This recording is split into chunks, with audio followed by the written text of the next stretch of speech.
I like this. I like it a lot. Hey guys, welcome to another episode of Ljs Garage. I am sitting in a 2021 Toyota Highlander XSE.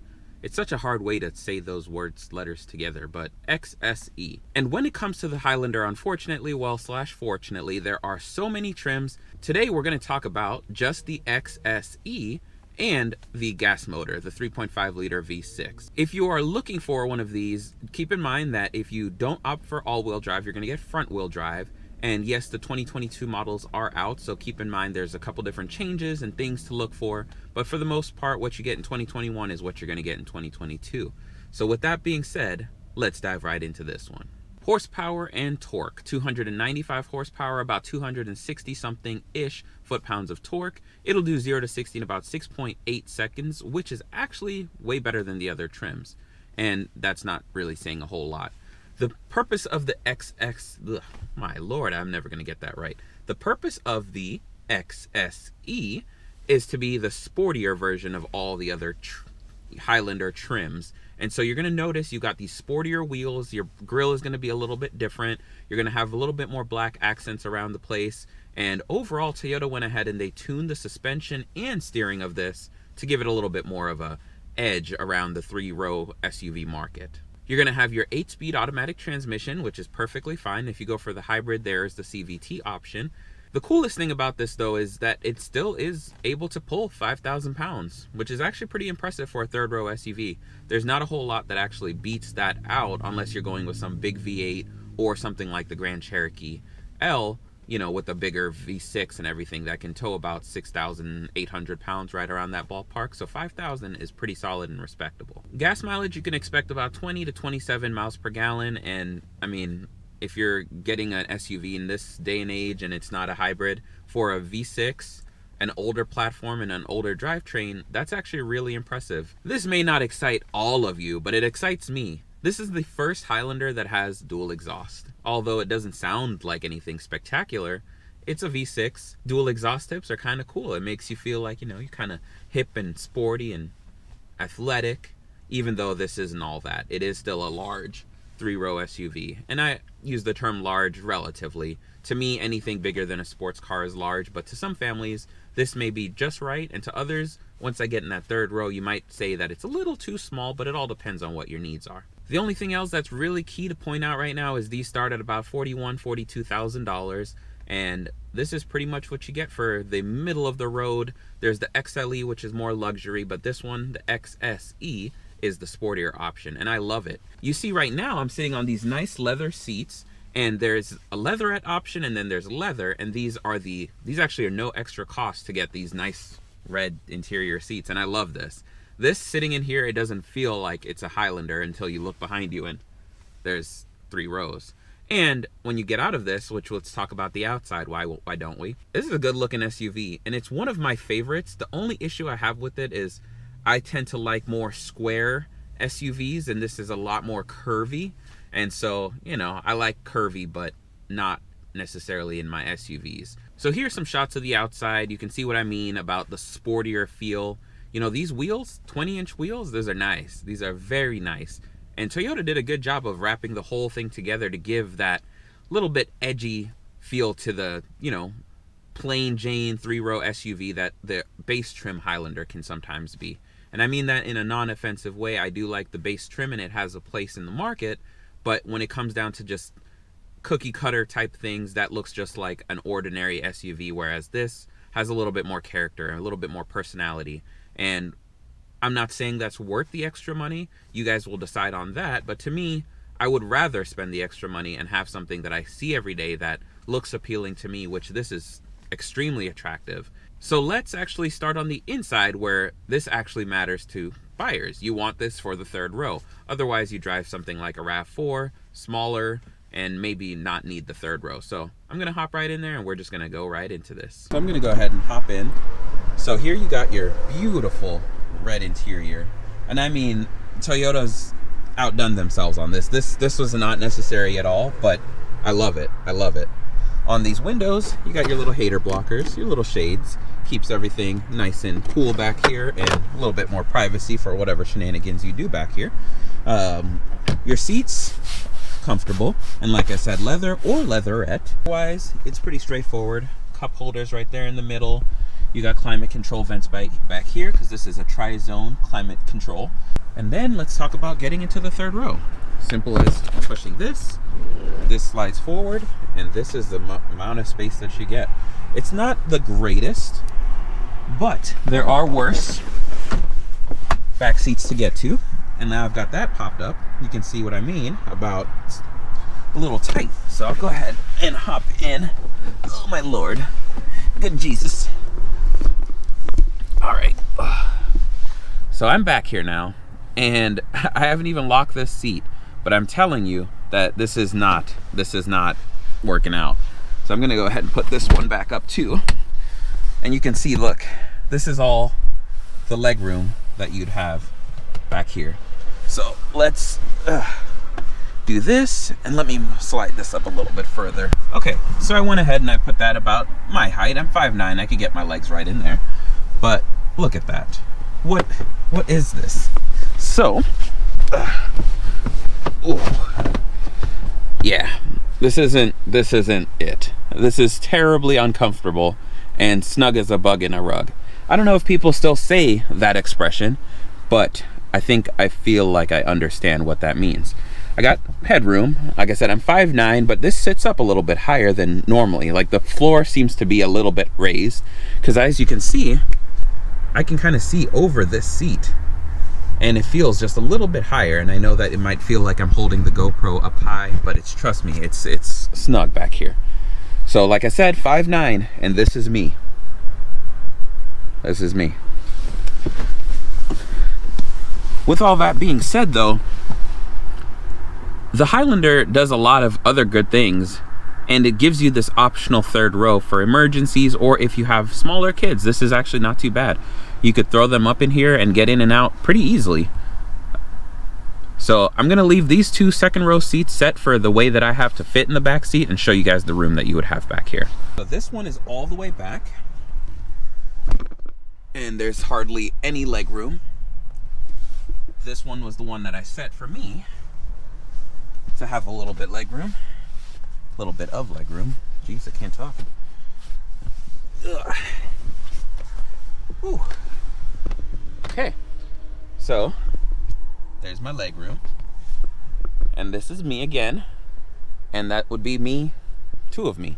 So it works out pretty well. This driver's seat set for me, and I'm not that tall of a person, so this is comfy, cozy. And I love the second row, and I actually really love these seats. I don't know where Toyota got the inspiration and design and the bolstering, levels that they did, but it's damn near perfect. So I'm loving this thing so far. This thing is good looking. There's no view that makes this thing not look attractive. It's got all these little design cues and everything that gives it that feel that you know that this is a sporty SUV. Although it doesn't have the performance to back it up, it's no slouch. 6.8 seconds is plenty fast for one of these. And just this big beefy grille, that's a controversial thing for Toyota's new designs, but I love it. I think that it looks great on these, especially since it's not on a Camry, it's on an SUV that actually makes sense. There are those 20-inch wheels I was discussing earlier, and they're sharp. They are very properly sized for this SUV. And just overall, look at that stance. Look at the hips. This thing is, I know I said earlier that, the curves are kind of not my thing, but I'm kind of liking the curves on this thing. So, here she is. On the back end, look at that. Look at that. That's where you're going to have your dual exhaust tips right there. On the back end, special shout out to SVG Motors here in Beaver Creek, Ohio. If you're in the area, be sure to stop in and say hi to them. Cool taillights. Look at that. Sharp, blacked out. Everything looks good on this. On the back end too, you'll also notice you've got a spoiler right there, and it sticks out just enough to give it that little edge. You got your black roof rails. I'll go ahead and take a closer look at those for you guys. And it's just the attention to detail. It's the little things. There's not much that I'd say that I would personally change. I like the look of this. I like it a lot. As far as the key goes, this is your basic Toyota key, and on the back it just says Highlander and all that good stuff. So I'll show you guys the trunk while we're here.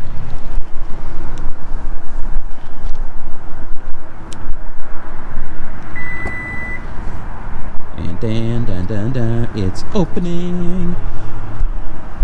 All right, and there you have it. So this is your cargo space, and as you can probably start to feel, as I mentioned earlier, this third row is not going to be anything too crazy. And another thing to point out is right now, you'll see that you've got the captain chairs. This is the only configuration that you can get this trim in.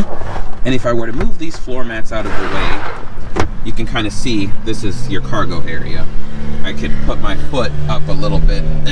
No, that's not gonna work. Here's my phone for scale. But it is pretty handy. You know, over to the side, you've got little cubbies. You can never have too many cubbies to put stuff. You've got these all-weather, rugged Highlander floor mats. So those are a must. If you're wondering what's under these, just a little storage area for more safety things and jacks and spare tire parts and all that. If you look under there, you do have a spare tire. So Toyota's still doing that. And right here, you got your little Highlander. It's the little touches. The third row, you can't put the seats up and down electronically or anything like that. So it's all manual, which is okay. You guys are all pretty strong individuals, and you know. So we'll go ahead and we'll hop inside and we'll take a look at this third row a little bit closer. Reach up and push that. Plenty of space there. So you'll see you've got keyless entry. That's what this guy is here. So that's how you're gonna lock that. And when you're ready to unlock, you just slide your hand in here and unlock. Easy as that. All right, and now we're in. This is the cabin. This is where the driver stuff happens. Yeah, so you got lighting controls, lots of blank buttons. Ignore all those. We'll talk about the headlights, automatic, your release for your trunk right there. And other than that, everything is pretty familiar if you've been in any modern Toyotas.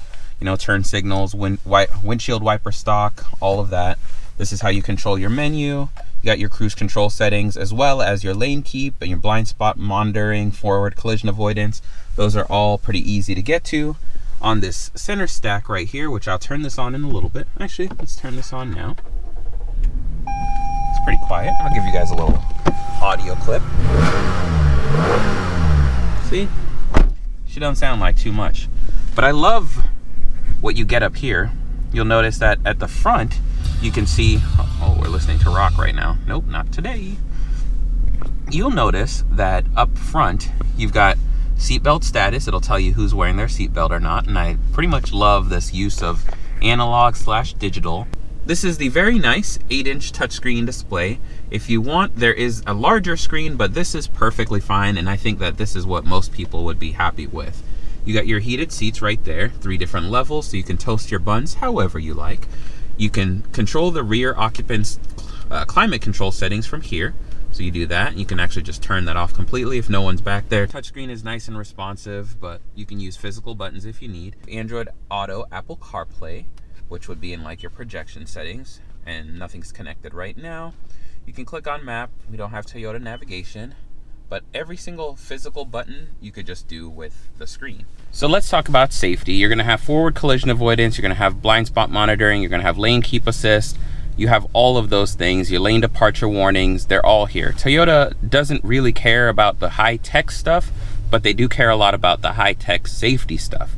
So yes, this isn't glamorous, this doesn't have every single bell and whistle that, you know, you don't have the parking assistant that parks for you. It doesn't have any of those crazy things, but it has exactly what you need. And this is actually one of my favorite trims on the Highlander, believe it or not. Well, it makes a lot of sense if you know me, but I mean, look at this. You got your sunroof right there, bring in plenty of light, and it just shines on these seats.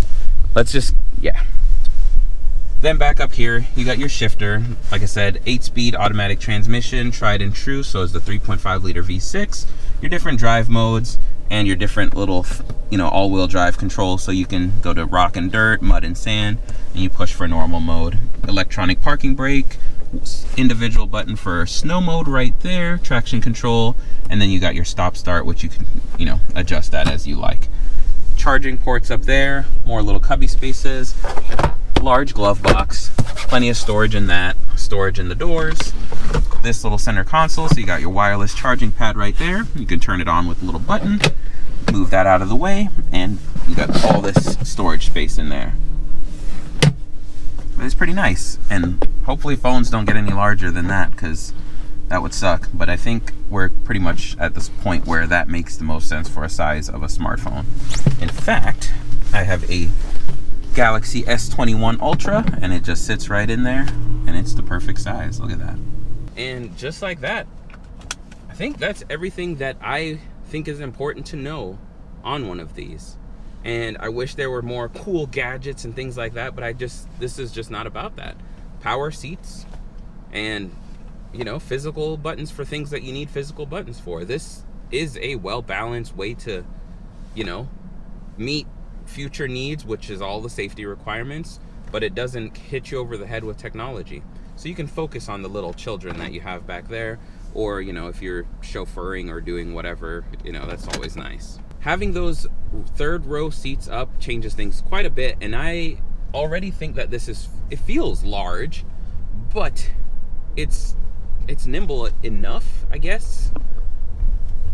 Right now I'm going over some sheets of ice, and suspension's comfortable. I love that they still have the V6 in this, because large SUVs just need power. They either need to be hybrid or electric, or keep the V6. 4 cylinders, this still makes sense. But now, like I said, I'll give it a little gas. Healthy. I like it. Okay. No complaints there. Braking, solid. If there's one thing Toyota knows how to do, is it's make a great car, and on top of that, make sure they fix everything that would ever be a problem for a customer, and that's why they have the reliability that they do. You know, so there's no one that can really argue about that until nowadays, when they're starting to use newer technology. But this, perfect balance, perfect balance. Blind spots, they're not too bad, just other than looking at this rear view mirror, but it's not a big deal. If you've driven minivans or SUVs and you're used to having this full of kids and heads bobbing around, it's nothing that's different. For me, it's unfamiliar territory, so it's something that I point out for people that are new to, you know, maybe this is your second kid and third kid, and now you're finally getting a third row SUV. Just something to keep in mind. But otherwise, yeah, this is comfortable. I mean, it's not sporty at all. I mean, it's a hair better than most other 3-row SUVs, a hair. But is that needed? No, not really. For me, I feel like I'd rather a little bit more acceleration, some quickness, suspension tuning, something that most people won't even ever push this thing to feel the difference. But I do like the way that it feels overall. But yeah, with that all being said, thank you guys so much for checking out yet another video in LJ's Garage. Please let me know what third row SUVs you've got your eyes on, or if there's any I should consider taking a spin in. Otherwise, yeah, hope you like enough to stay around and all of that. I'm gonna go enjoy my cruise in the Highlander a little bit more and just relax. I like this. I like it a lot. And Toyota knows what they're doing. I'm happy. I love this interior. So till next time,